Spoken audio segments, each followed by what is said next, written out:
section and this page is called section. Because of section is nothing but the cutting part. You can see this is the cutting part. This is cutting part.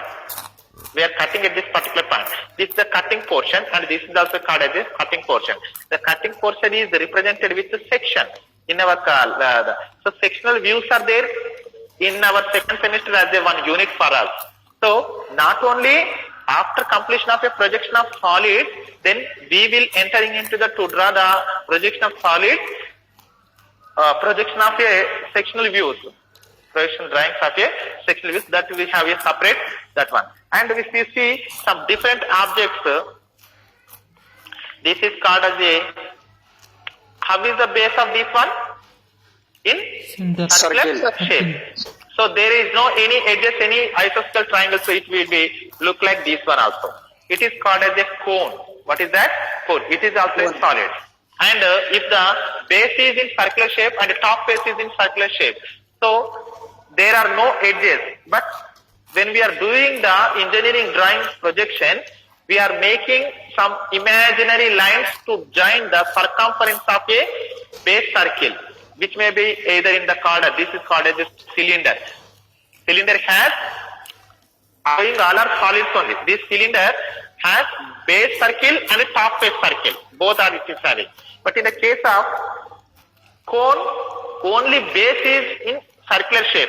The topmost point, all the circumferential points are to joining it to a particular point is called as apex. I have already discussed. This is apex point only. So in some cases, what will be happen? These actually there is no any edges. If you see in this particular prism, so there is a particular edges there that we can clearly observe on this particular. So this is one edge and this is one edge, and if you can see, these are the one edge and this is also a one edge and this one, and finally this is also a one edge. But where are the edges in the cone? Is there any edges? No. That's why to take the drawing, we have to take some imaginary edges. All the lines are joined to from the circumference of a circle to apex point. Those imaginary lines, you don't need to draw as a thick line. There is a perfect edge. There is a perfect edge in the solid. That's why you have to take the thick line for to representing of this particular edge. But where is the edge on the circumference of a circle? No. That's why we are taking some imaginary. That's why we have to take this end line and this end line should be thick. The remaining imaginary lines which are projecting from the circumference of a circle to joining of a apex point, all are imaginary, should draw as a thin line. Those are called as, the imaginary lines are called as here the generator. What are those? Generators. Those are called as a generator. So you can see in the diagram. If you have a textbook, you must follow the textbook compulsory. Today, I am going to give the basic knowledges about the subject. We have 9 hours for this particular subject unit. So I will finish within the 2 through 3 hours only. You don't need to get the confusion. If you have the knowledge about the basic concepts of a solid, so you can attempt every diagram also, whatever the diagram we can consider. So you can easily attempt that one. Right? So these are all the imaginary lines. Those are called as a generator. And cylinder also, not only cone. So here also same. There is no any edge in the cylinder. Only top face is circular and base is also in circular shape. So these are all called as a, so for example, I am imaginary line taking from the top to bottom to top and bottom to top. These imaginary lines are called as generators. Right? If you see some different objects are there, you can see this one. This is also one object. Are you getting visual clearly? So this is a different object, right? So this name is, how many isosceles triangles are there? 1, 2, 3, 1, 2, 3, 4, 5. And the next you can see this one also. 1, 2, 3, 4, 5, and finally 1, 2, 3. Like that, if you count this one, totally 12. 12 equilateral triangles get formed into a particular object. This name is called as isohedron. Isocahedron. This is, and the dodecahedron is also there. Right? different objects are there totally. 1, 2, 1, 2, 3, 4, 5, 6, 7, 8, 9, 10, 10. Totally 20. The topmost points are there, and again this one also there. You can see whatever the side. So these are the different solids only. But according to subject point of view, we are going to discussing some prisms and some pyramids and some revolutions of objects. So I will give the list out. You don't need to worry. So you can easily understand everything also. Today I will give the total information about the solid. So first of all, I am giving you, according to subject point of view, we will do some problems on the different solids only. If you don't have a knowledge about the particular solid, you can't do anything also. That's why every solid. Let us see the first of all hadron. What is that? Hadrons. There are two hadrons we are using. So many hadrons are there. This is also a hadron. Icosahedron, dodecahedron, etc., etc. For example, let us see the first of all tetrahedron. Tetrahedron. Tetrahedron is nothing but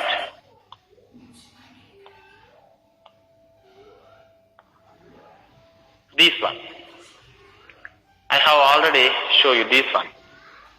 So all are equilateral triangles. Equilateral triangles means three sides are equal.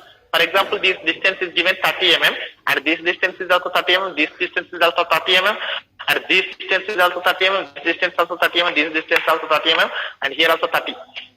Any edge you can see, everything is 30, 30, 30, or 50, 50, 50, and 40, 40, 40, whatever the distance is given. So this is called as hadron. What type of hadron? Tetrahedron. So that I am showing here. For example, this one is given as a 30 mm, like this. And one equilateral triangle is as a base, and the remaining is represented with A, B, C, D. This point is D, and A, B, C, etc. And the next one is the hexahedron. What is the next one? Hexa. Tetra means 4. That's why 4 equilateral triangles are there. What is the next one? Hexahedron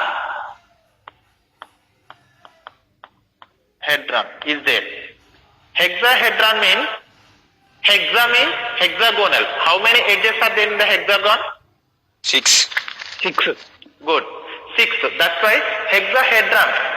6 equal planes are get formed into a hexagon, a solid. For example, this one, and you can see easily.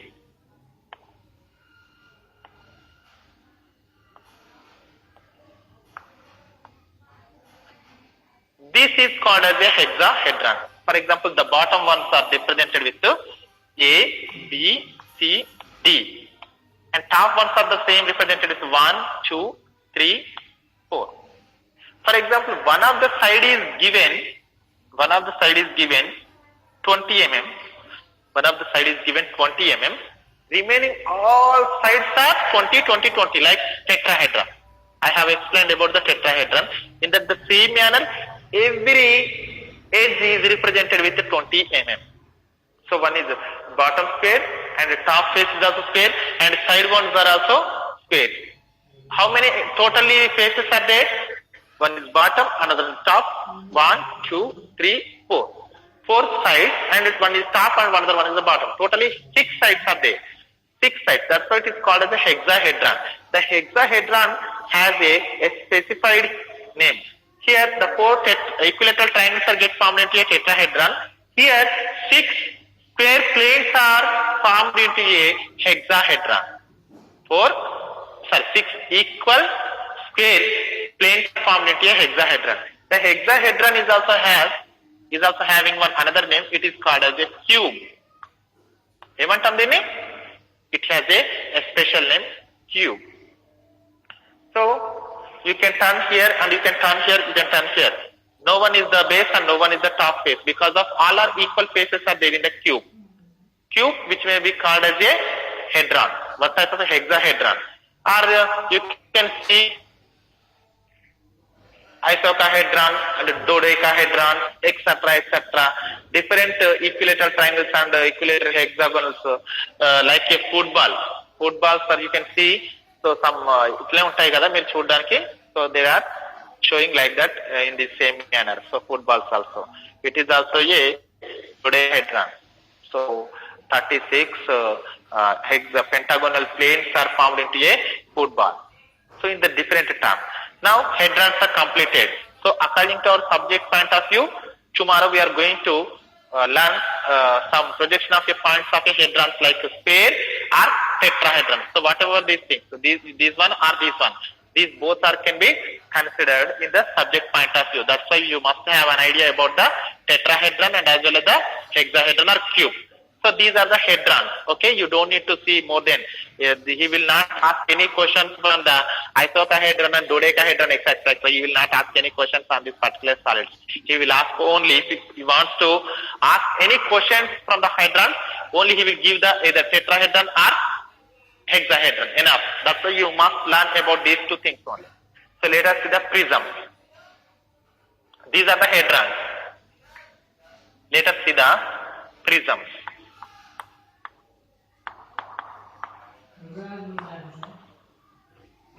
Prisms. Prisms means, let us see first of all,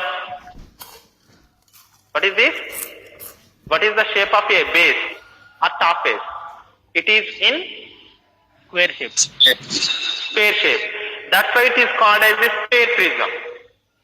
Even though the side is in rectangular shape, the side is in rectangular shape, all the edges of a base and top face are joined with all rectangular faces.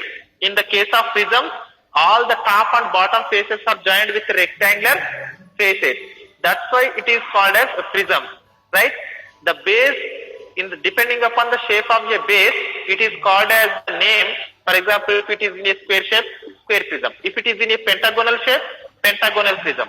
If it is in a triangular shape, triangular prism. If it is in a hexagonal shape, hexagonal prism.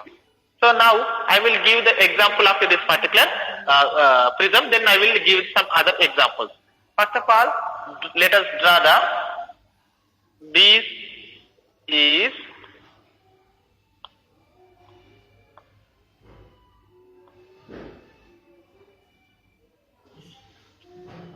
square prism.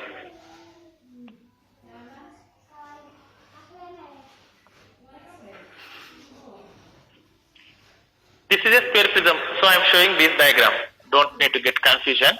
And it has a two square plates. One is top, another one is bottom. So the bottom one is called as base, and the top one is called as top face.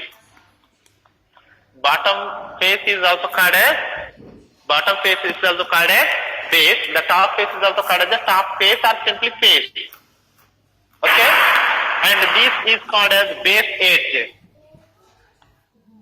Base edge. In the exam point of view, he will ask directly, just the edge is given 20 mm, and this is called as longer edge. Longer edge is nothing but the height of a prism. This is the base edge. I'll show you. This is the base edge, or here also, and this is called as longer edge. What is that? Longer edge. And the bottom face is also called as a base, and the top face is also called as top face or simply face. And the bottom points are represented with A, B, C, D, and the same manner here also represented with 1, 2, 3. The top and bottom faces. Prisms are represented with top and bottom. Both faces should be represented with that one. So same letter we are not touching. For example, A, B, C, D. You should not represent again the same points with the top face also. It must be represented with 1, 2, 3 same. For example, A 1, B 2, C 3, D 4. So you have to represent like that. And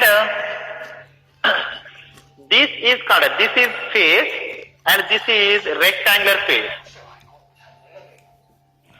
This is entirely called as a rectangular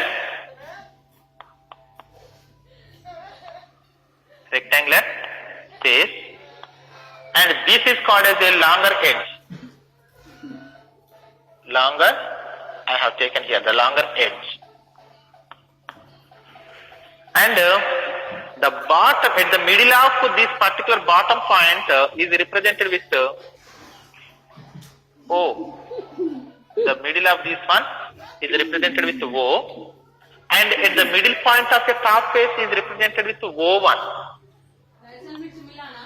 These are the O and O1 are the centers of a prism. So this one, in these two centers the prism is standing. So you can see this is the center and this is the center. I am putting my fingers on the centers of a prism. So the bottom center point is represented with O and the top face center point is represented with O1, not dash.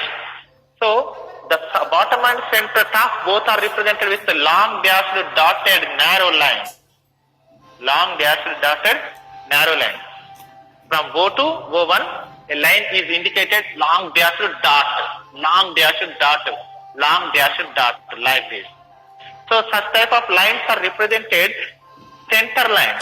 These are called as a center line, and it is has a specified name in the solid is an axis. It is called as axis. It is called as axis. The center to center joining an imaginary line, always the center lines are represented.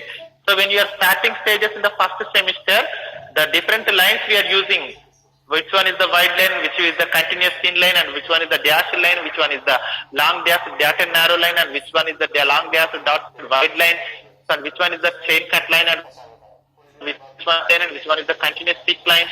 So these, which one is the zigzag line. So all the lines represent in the engineering drawing, and which type of pencil do we have to use for this particular things, everyone has to remember compulsory. Always to representing of a center line which must be indicated with long dashed dotted narrow thin line. Thin line means not thick line. Should not use the HB pencil. You have to use only 2H pencil to draw the thin line. It is indicated as a long dashed dotted narrow line, center line. For example, he is asking about a question from the sphere prism. For example, draw the projections of a sphere prism, base 30 mm and axis 60 mm. When it is standing on the horizontal plane, HP. What he is asking in this question, base 30 mm, axis 60 mm. He is asking like that. Base means base edge. Base 30 means this edge. This particular edge is asking 30 mm. Means it is in square shape. That's why the remaining 4 shapes are in same. That's why every edge should be take the 30 mm. Base 30 mm means base edge 30 mm. Like. And the axis from center to center point, axis is given 60 mm. Axis is given 60 mm means the total height of a prism is given. You should not get the confusion on what is the edge and what is the height. He is not asking any directly height of a prism is given 60 mm. So he will ask like axis is 60 mm. Axis is 60 mm means you can consider that and consider that height of is given as a 60 mm. This is the height and this is also a height.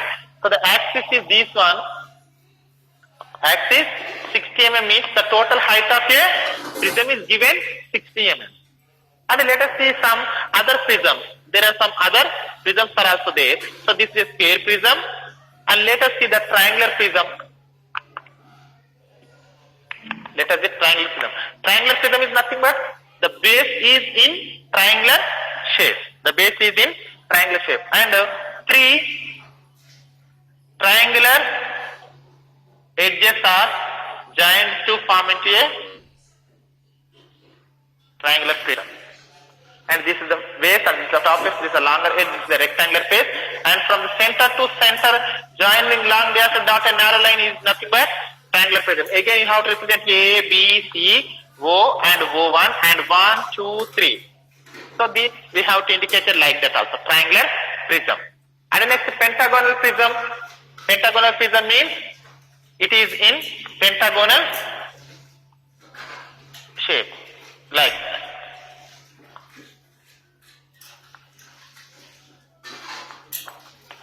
It is a pentagonal prism. And hexagonal prism means it is in the shape of, in hexagonal, 6 sides are there.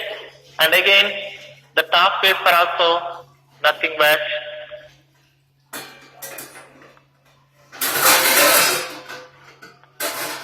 it is in this size also. Again, you have to give the numbering A, B, C, D, E, F. And again 1, 2, 3, 4, 5, 6. And the center to center, an imaginary line long dashed dot a narrow line O1 as indicated as a hexagonal prism, and this is called as a pentagonal prism. The pentagonal shape is, how is this one? Both the top and bottom faces are in the pentagonal shape. That's why it is called as a pentagonal prism. From the center to center, an imaginary line is indicated as a axis. He will ask like that only. Everyone have to remember that one. So if he wants to ask any question, he will ask to from the prism only triangular prism or square prism, pentagonal prism and hexagonal prism.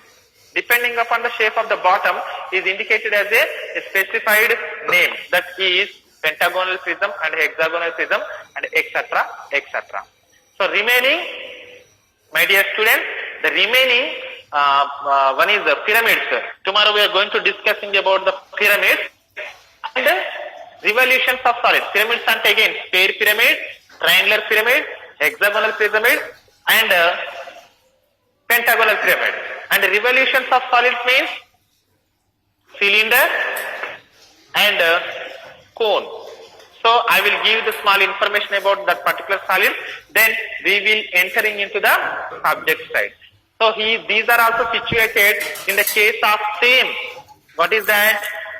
For example, the cylinder or the pentagonal prism is standing on the HPR and standing on the VP, and one of the sides of a particular thing is making an angle of 45 degrees with HPR, 55 degrees with VP. Then how is the projection, and when you are observing from the top and when you are standing in front of particular object, what is the front view and what is the top view and how do we have to indicate that one?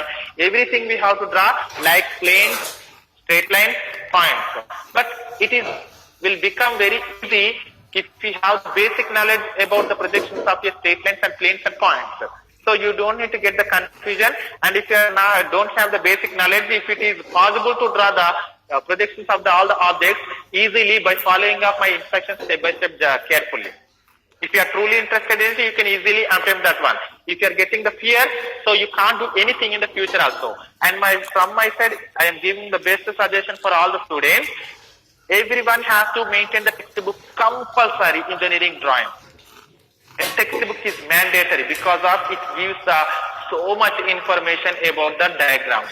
If you are observing somebody are doing the blender mistakes, just you are following me and you are making some mistakes in your rough notebook, and again you are taking as your mistake rough notebook as a reference, and you are putting in front of you in the drawing hall, you are doing the wrong procedure in the wrong diagram, you are taking as a reference. Take the right diagram and the right instructions from the textbook as a reference, then you will proceed to try to get the particular correct diagram, you get the good knowledge. You don't have the instructions in your drawing notebook, and if you take a